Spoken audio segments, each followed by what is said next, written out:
నమస్కారం. మన దేశంలో ఒక 10 ప్రాచీన బౌద్ధ విశ్వవిద్యాలయాలు ఉన్నాయని మనం తెలుసుకున్నాం. అందులో 60 రకాల విషయాల మీద అంటే 60 సబ్జెక్ట్స్ 60 సబ్జెక్ట్స్ మీద బోధన జరిగేదనేది కూడా మనకు తెలుసు. అయితే అది చాలా కాలం అయిపోయింది.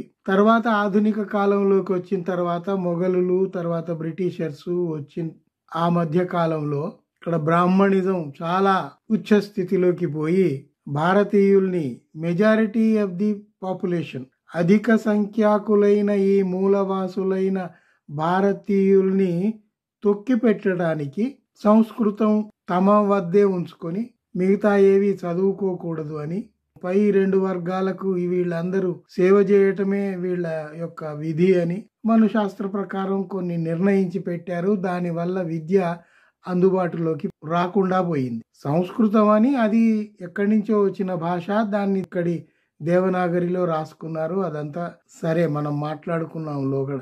కానీ అది ప్రజలకు అందకుండా చేశారు అనేది వాస్తవం.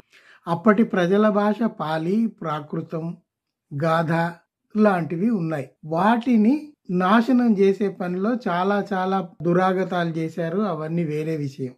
ఇప్పుడు ఒక కొత్త విషయం బయటపడింది. ఏమిటంటే 1881వ సంవత్సరంలో, ఏది ఈ సాధారణ శకం 1881వ సంవత్సరంలో తక్షశిలకు ఒక 70 కిలోమీటర్ల దూరంలో విలువైన తాళపత్ర గ్రంథం లభించింది. దాంట్లో 70 పత్రాలు ఉన్నాయి. తాళపత్ర గ్రంథం అంటే మీకు తెలుసు, ఇట్లా పత్రాలు ఉంటాయి. వాటిని ఈ చివర ఆ చివర కట్టేస్తారు. అందులో 70 పత్రాలు అంటే 70 పేజీలు ఉన్న ఒక గ్రంథం దొరికింది. అది ఎక్కడ?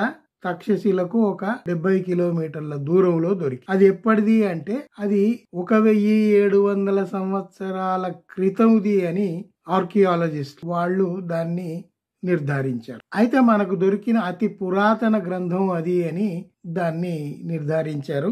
తీరా లోపల చూస్తే అది బక్షాలి మ్యాన్స్క్రిప్ట్ అని తెల్లమైంది. బక్షాలి మ్యాన్స్క్రిప్ట్. ఈ మ్యాన్స్క్రిప్ట్ గాథ అనే భాషలో రాయబడి ఉంది. ఇదేం భాష అంటే ఒకప్పటి ప్రాకృత భాషకు మారు రూపం. భాష ఎప్పుడు రూపాంతరం చెందుతూ ఉంటుంది, మార్పులు చెందుతూ ఉంటుంది, మనకు తెలుసు కదా. ఈ ప్రాకృత భాష రూపం మార్చుకుని గాథ భాష అయింది. ఆ గాథ భాషలో ఈ పుస్తకం రాయబడింది. దీన్ని బక్షాలి మ్యాన్స్క్రిప్ట్ గా నిపుణులు గుర్తించారు. దీని గురించి మనం ఎందుకు చెప్పుకోవాల్సి వస్తుందంటే ఇది 3వ శతాబ్దం నాటిదని వాళ్ళు దాని వయసు అంచనా చేశారు, లెక్కగట్టారు. సరే, ఇందులో ఏమున్నాయి? ఇందులో గణిత శాస్త్రానికి సంబంధించిన అనేక వివరాలు ఉన్నాయి. గణిత శాస్త్రం అంటే మనకు తెలుసు, అంకగణితం, బీజగణితం, రేఖాగణితం, ఇట్లాంటివన్నీ మనకు తెలుసు. ఈ గణిత శాస్త్రాల యొక్క ప్రాథమిక సూత్రాలన్నీ ఆ తక్షశిల దగ్గర లభించిన పురాతన గ్రంథంలో ఉన్నాయి. ఇవి మాత్రమే కాకుండా ఈ సాధారణ ఈక్వేషన్లు కాకుండా చాలా సంక్లిష్టమైన రేషనల్ అప్రాక్సిమేషన్స్ కూడా ఉన్నాయి. అంతేకాదు స్క్వేర్ రూట్ అంటాం కదా, స్క్వేర్ రూట్ కు సంబంధించిన సమాచారం కూడా ఉంది.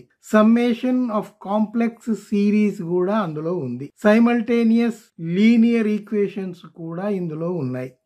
అంటే ఇవన్నీ గణిత శాస్త్రజ్ఞులు వీటిని నిర్ధారించారు, ఇవన్నీ అందులో ఉన్నాయి అని. ఇది ఎప్పటిది? 3వ శతాబ్దంలోనే మన దేశంలో ఉన్న బౌద్ధ విశ్వవిద్యాలయాలలో గణిత శాస్త్ర స్థాయి ఎక్కడ ఉంది అనేది మనం అర్థం చేసుకోవాలి. అట్లాంటి స్థాయి ఉన్న విద్యా బోధనను నాశనం చేసి, విశ్వవిద్యాలయాల్ని నాశనం చేసి, బౌద్ధ విశ్వవిద్యాలయాల్ని నాశనం చేసి, బౌద్ధులు కనుక్కున్న పుస్తకాలన్నిటినీ నాశనం చేసి, బౌద్ధ శిల్పాలు, ఆరామాలు నాశనం చేసి, వాళ్ళ హైందవాన్ని, బ్రాహ్మణిజాన్ని స్థాపించుకోవటానికి దుర్మార్గాలు చేసి మనల్ని ఎంతవరకు తీసుకొచ్చారు అంటే అగ్రవర్ణాలకు సేవ చేయటమే మన విధి అనే అంతవరకు తీసుకొచ్చారు. తర్వాత చదువు చెప్పినా ఏం చెప్పారు? కేవలం మత గ్రంథాలు మాత్రమే చదువుకోవాలి. రామాయణం, మహాభారతం, భాగవతం ఇలాంటి పురాణాలు మాత్రమే చదువుకోవాలి. విద్య అంటే మత సంబంధమైన జ్ఞానం మాత్రమే. ఆధునిక కాలంలో బ్రిటిష్ వారు వచ్చిన తర్వాత కదా ఈ మత సంబంధమైన చదువు ఇది కాదు అని చెప్పి వాళ్ళు general studies, general mathematics, general science, history, Geography, psychology, sociology ఇట్లాంటి విషయాలన్నింటి మీద అందరికీ విద్య అందుబాటులోకి రావాలని తర్వాత బ్రిటిష్ వారి కాలంలో కొన్ని చట్టాలు తెచ్చారు, అమలు చేశారు. కాబట్టి కనీసం ఈ 70-80 ఏళ్లలో 100 ఏళ్లలో మనం ఈ మాత్రమైనా చదువుకొని ప్రపంచంలో అత్యున్నతమైన స్థానాల్లోకి ఎందుకు వెళ్ళారు అంటే ఈ విద్యా విధానం వల్లనే.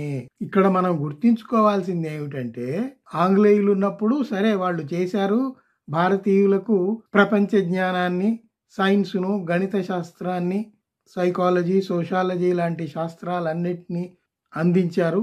అది చాలా గొప్ప విషయం. బ్రాహ్మణిజం చేసిన సతీ సహగమనం లాంటి చట్టాల్ని తీసివేశారు. మనుషులందరూ ఒక్కటే అని చెప్పడానికి అనేక చట్టాలు చేసి కొంత ప్రయత్నం చేశారు. అదంతా బాగుంది. సరే వాళ్ళు ఏం దోసుకుపోయారు, ఎంత చేశారు, వాళ్ళ రేసిజం ఏ రకంగా ఉంది, మళ్ళీ అవి వేరే విషయాలు. కానీ నేను ఇక్కడ చెప్పదలుచుకున్నది ఏమిటంటే ఆంగ్లేయులు రాకపూర్వమే, మొఘలాయిలు రాకపూర్వమే ఇక్కడ బౌద్ధ విశ్వవిద్యాలయాలు ఎంతో ఉన్నతంగా పరిడవిల్లాయి, విలసిల్లాయి. ఇక్కడ చదువుకోవటానికి ప్రపంచ దేశాల విద్యార్థులెందరో వచ్చారు.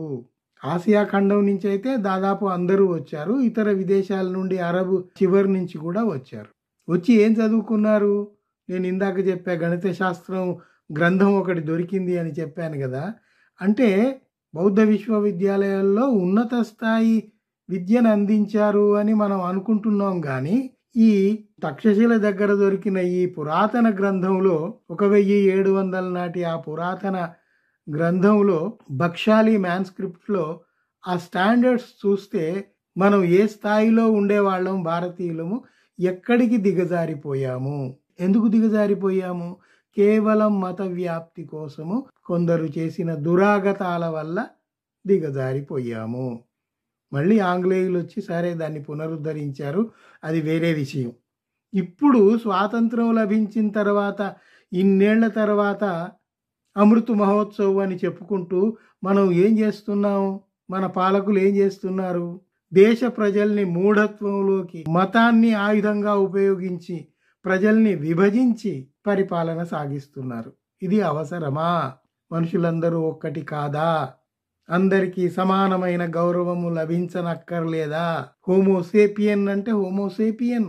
ప్రపంచంలో ఎక్కడ ఉన్నా కూడా అతను హోమోసేపియన్, మనిషి, మానవుడు. అసలు జరుగుతున్న అద్భుతమైన వైజ్ఞానిక పరిశోధనలు గమనించండి. మనిషి ఏ స్థాయిని అందుకుంటున్నాడు. మీరు మాత్రం అవి అందకుండా అన్ని మా వేదాల్లో ఉన్నాయి, అన్ని మా పురాణాల్లో ఉన్నాయని కట్టుకథలు చెప్పి జనాల్ని మూఢత్వంలోకి తీసుకుపోతారా? అబద్ధాలు చెప్పే బాబాల గురించి, స్వాముల గురించి ఏ చర్యలు తీసుకోరా? మొన్నటికి మొన్న హత్రాసులో ఏమైంది? వాడెవడో బాబా, వాడి పాదధూళి కోసం లక్షల మంది కొట్టుకు చచ్చారే, అంతమంది ప్రాణాలు ఉట్టిగానే గాలిలో కలిసిపోయాయే. ఇవి ప్రభుత్వాలకు కనబడట్లేదా? కఠినమైన చర్యలు తీసుకోవాల్సిన పని లేదా? ప్రజలు మూఢత్వంలో ఉండి మీరు ఈ ప్రజల్ని దోచుకొని తినటానికే మీరు పాలకులయ్యారా? అందువల్ల మనం ఏం చేయాలంటే మన చుట్టూన్న సామాన్య ప్రజలకు విషయాలు అందిస్తూ ఉండాలి, వాళ్ళని విజ్ఞానవంతుల్ని చేస్తూ ఉండాలి. ఒక ఫేక్ డిగ్రీ తీసుకొని అక్కడ ప్రధానిగా కూర్చున్న వాడి దగ్గర మనము నీట్ పేపర్ లీక్ అయింది, ఆ పేపర్ లీక్ అయింది అని మాట్లాడుతున్నాం.